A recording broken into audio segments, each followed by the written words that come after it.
Okay, so the devs just recently stated this. Future seasons will bring more changes and new content to DMZ. While DMZ is still in beta, our hope is to continue getting feedback to shape future iterations of the game. We do not intend to apply a mission refresh every season. Instead, we're excited to try different approaches each season to continually improve the DMZ experience. Now, there's plenty of features that DMZ needs to give players more to engage with long term, like an out-of-match economy system, requiring a stash that's much larger to hold more items than just contraband weapons and keys. But there are a couple new solid features that they have confirmed will be implemented soon. The first one is dynamic weather. I think it's likely that we're going to see this feature coming to DMZ sometime in Season 3. And there's actually a few things that they could do with it. The big one is sandstorms. These will only be applicable to the Al-Mazrah map, and we already know a little bit about how these are going to work. The devs said sandstorms are rare weather events in DMZ that will work like the radiation zones. Entering a sandstorm will reduce your visibility, you'll lose health over time, and there is no way to counter them except to wait outside the marked zone until the sandstorm is finished. This could have massive implications for gameplay. Like, imagine that you're in the middle of a PvP engagement, and all of a sudden you get an alert letting you know that a sandstorm is beginning to form in your area. You check your TAC map and it shows that you're in the center of a massive red circle. That will be the location of the incoming sandstorm. You now have to make a decision. Would it be better to finish off the enemy players that you're currently fighting,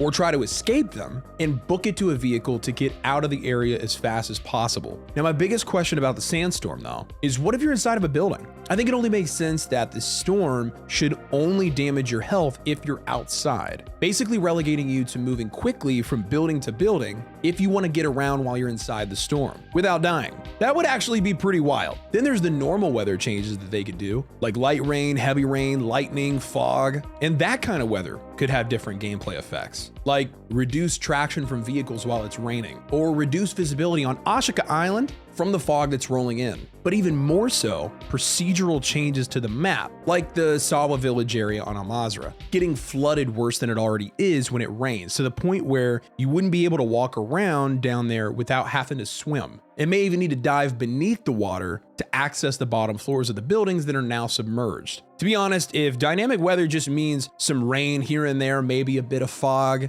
and it just changes the lighting with no effects to gameplay whatsoever, I'm gonna be pretty pissed. But it is, well, COD. And you're gonna be pretty pissed if you don't get consistent updates on DMZ, as well as other upcoming games in this new extraction looter shooter genre. So consider subscribing or eating a Snickers. You're not you when you're hungry. Yo, it's also worth bringing up that all the way back at the release of DMZ, the devs made a statement about storage and item permanence. They said anything you extract from the DMZ, cash, weapons, and other items are kept in storage, which you can access at any time between matches in the pre-match lobby, which obviously is not the way that storage actually works now, as you can only store weapons and keys, leading me to believe that when they say cash and other items, there has to be some plans for the future to add new features to the stash. Or it's possible that they just completely scrap the ideas that they had for holding cash and other items, and that would be not fun.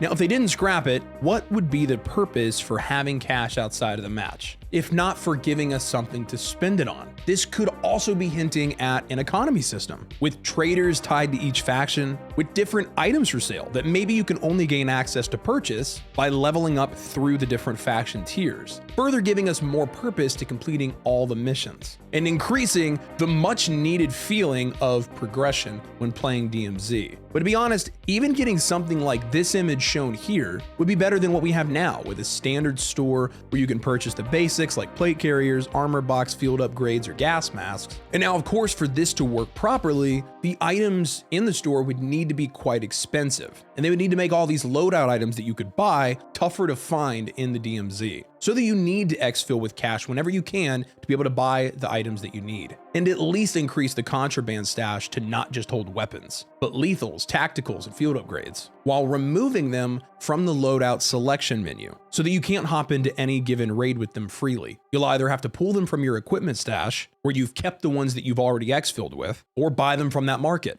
And something else that I saw in this picture that I've never considered before is, what if instead of just giving us an insured weapon slot like they do now, what if they removed that system and we could buy loadout drop markers from the market to still get access to the weapons that we've built in the gunsmith, but only being able to attain them through using cash that you found in the DMZ. Of course, they need to be more expensive than just 8 grand, but I think that would be a much more interesting system than the one we have with loadout weapons now with the insured weapon slots. You wouldn't need to worry about goofy cooldowns. Just got to make sure that you have the cash to buy them. If you look to the right, I also like this idea too. They could also include skins and other cosmetics that are exclusive to DMZ and only able to get by purchasing them with cash that you've earned in the game mode. Now, they would also need to be much more expensive to make them really worth your while. Regardless, I think that would be a great addition. Items not shown here that I'd also like to see in the store are kill streaks, revive pistols, and self-revives. Now, the upcoming confirmed feature with the most potential, in my opinion, is the day and night cycle that I'm also expecting is going to be implemented in Season 3, mainly because it could finally give us the opportunity to run a raid in DMZ with a pair of NVGs as our newest addition to equipable loadout items. The way I'm hoping that this is gonna work, and here we go again, is just like they do in Escape from Tarkov. If you're that guy in the comments, I don't want DMZ to be Escape from Tarkov, but they've taken so much from the game already, I don't think it would be bad to take this little feature as well. In that game, when you get to the map selection where you get to choose which location you want to drop into, you also get a choice of traveling there at either day or night. Some of the missions that you have to complete will even have to be done at nighttime. What I think none of us want to see, and let me know if I'm wrong in the comments, but is the transition from day to night to happen in one single raid. That would just be terrible. I don't want that at all.